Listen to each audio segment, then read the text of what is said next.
ಯೇಸುವಿನ ಪರಿಶುದ್ಧ ನಾಮಕ್ಕೆ ಸ್ತೋತ್ರ ಉಂಟಾಗಲಿ. Price the lord. ಈ ದಿನ ನಾವು ಮುಪ್ಪಿನಲ್ಲಿರುವಂಥ ವಯಸ್ಸಾಗಿರುವ ಜನರಿಗಾಗಿ ಪ್ರಾರ್ಥಿಸೋಣ.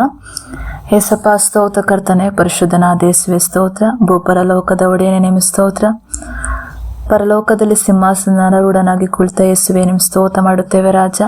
ಈ ಸಮಯದಲ್ಲಿ ಕರ್ತನೆ ವಾಕ್ಯದೊಂದಿಗಪ್ಪ, ವಾಕ್ಯದಲ್ಲಿ ಪ್ರತಿಯೊಂದು ವಿಷಯದಲ್ಲೂ ಕರ್ತನೆ ನಮಗೆ ತಿಳಿಸುವ ದೇವರಾಗಿದೆಯಾ ಅಪ್ಪ. ಯೆಶಾಯ 46:4 ವಚನದಲ್ಲಿ ನಿಮ್ಮ ಮುಪ್ಪಿನ ಪ್ರಾಯದವರೆಗೆ ನಾನೇ ಆಧಾರ, ನರೆಗೂದಲು ಬಂದಾಗಲೂ ನಾನು ನಿಮ್ಮನ್ನು ಹೊರುವೆನು, ನಾನೇ ಉಂಟು ಮಾಡಿದೆನು, ನಾನೇ ಹೊರುವೆನು, ಅಂತೂ ನಾನು ನಿಮ್ಮನ್ನು ಹೊರತು ಒತ್ತು ಬಿಡುಗಡೆ ಮಾಡುವೆನು. ಆಮೇನ್. ಹೌದೇಸಪ್ಪ, ಈ ವಾಕ್ಯವನ್ನು ಕರ್ತನೆ ಅಪ್ಪ, ಹೌದು ರಾಜ, ಬೇಡ ಈ ವಾಕ್ಯವನ್ನು ನೋಡಿ ಕರ್ತನೆ, ಈ ವಾಕ್ಯವನ್ನು ಓದಿ ಕರ್ತನೆ ನಾವು ಪ್ರಾರ್ಥಿಸುವಾಗ ರಾಜ, ಪ್ರತಿಯೊಬ್ಬ ವಯಸ್ಸಾಗಿರುವಂಥ, ಮುಪ್ಪಿನಲ್ಲಿರುವಂಥ, ಬಲಹೀನತೆಯಲ್ಲಿರುವಂಥ ಮಕ್ಕಳನ್ನೇ ಕರ್ತನೆ ನೀನೊಬ್ಬನೇ ಆಧಾರನೂ ಆಗಿದೆಯಾ ಅಂತ ಹೇಳಿದಿಲ್ಲ ರಾಜನಪ್ಪ. ನರೆಗೂದಲು ಬಂದಾಗಲೂ ನಾನಿಮ್ಮನ್ನು ಹೊರುವೆನೆಂಬುದಾಗಿ ವಚನ ತೋರಿಸಲ್ಪಡುತ್ತಲ್ಲ ಕರ್ತನೆ, ತಿಳಿಸುತ್ತದಲ್ಲಪ್ಪ. ಹೌದಪ್ಪ, ನೀನು ಉಂಟು ಮಾಡಿದ್ಯಾ ಅಪ್ಪ. ನೀನೇ ಕರ್ತನೆ ಎಲ್ಲ ವಿಷಯಗಳು ನಡೆಸುವ ದೇವರು ಅಪ್ಪ, ಬಿಡುಗಡೆ ಕೊಡುವ ದೇವರು ನೀನಾಗಿದ್ದಿಲ್ಲ ರಾಜನ ಸ್ತೋತ್ರ.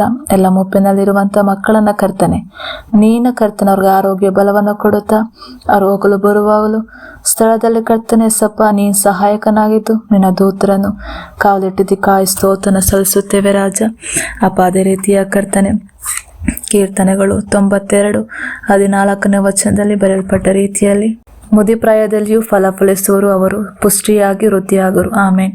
ಈ ವಚನದಲ್ಲಿ ಇರುವಾಗ ರೀತಿಯಲ್ಲಿ ಕರ್ತನೆ ಅಪ್ಪ, ಮುದಿಪ್ರಾಯದಲ್ಲಿರುವಾಗಲೂ ಕರ್ತನಪ್ಪ, ಮುಪ್ಪಿನಲ್ಲಿರುವಾಗಲೂ ಕರ್ತನಪ್ಪ, ಅವರು ಹೇಗೆ ಒಂದು ಪುಷ್ಟಿ ಉಳ್ಳವರಾಗಿರು, ಬಲವುಳ್ಳವರಾಗಿರುವರು ಅಪ್ಪ, ವೃದ್ಧಿಯಾಗುವರು ಎಂಬುದಾಗಿ ಹೇಳಿದಿಲ್ಲ ರಾಜ ಅಪ್ಪ. ಅವ್ರ ಹೃದಯಗಳಲ್ಲಿ ಕರ್ತನೆ ಅಪ್ಪ ನೀನು ಕರ್ತನೆ ಮಾತನಾಡುತ್ತಿರೋದಕ್ಕಾಗಿ ಸ್ತೋತ್ರ.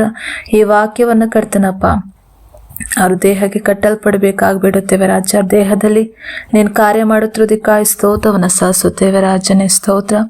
ಹೌದಪ್ಪ, ನೀನು ಕರ್ತನಪ್ಪ ಅವರನ್ನ ಕರ್ತನೆ ಇದುವರೆಗೂ ನಡೆಸಿದ ದೇವರು, ಇನ್ನು ಮುಂದೆ ನಡೆಸುವ ನೀನಾಗಿದ್ದಿಲ್ಲ ರಾಜನೇ ಸ್ತೋತ್ರ ಅಪ್ಪ. ಅದೇ ರೀತಿಯಾಗಿ ಜ್ಞಾನೋಕ್ತಿ 16:31 ವಚನದಲ್ಲಿ ಇದೆಯಲ್ಲಪ್ಪ, ನೀತಿಯ ಮಾರ್ಗದಲ್ಲಿ ಕಾಣಿಸಲ್ಪಟ್ಟಿರೆ ನರ ಮಹಿಮೆಯ ಕಿರೀಟವಾಗಿದೆ ಸಪ್ಪ. ಹೌದಪ್ಪ, ಅವ್ರ ಮಾರ್ಗಗಳಲ್ಲಿ ಕರ್ತನೆ ನೀತಿಯ ಒಂದು ಮಾರ್ಗದಲ್ಲಿ ನಡೆಸುವಂಥ ದೇವನಿನಾಗಿದ್ಯಪ್ಪ.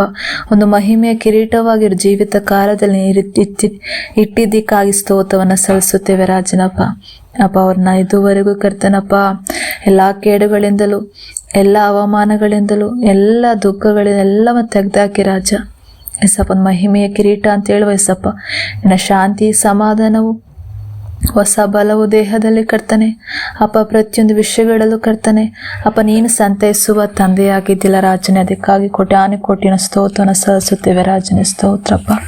ರೂತಳು 4:15 ವಚನದಲ್ಲಪ್ಪ, ಅವನು ನಿನಗೆ ಪ್ರಾಣವನ್ನು ಪುನರ್ಜೀವಿಸುವನಾಗಿಯೂ ನಿನ್ನ ವೃದ್ಧ ವಯಸ್ಸಿನಲ್ಲಿ ಸಂರಕ್ಷಿಸುವನಾಗಿಯೂ ಇರುವನು.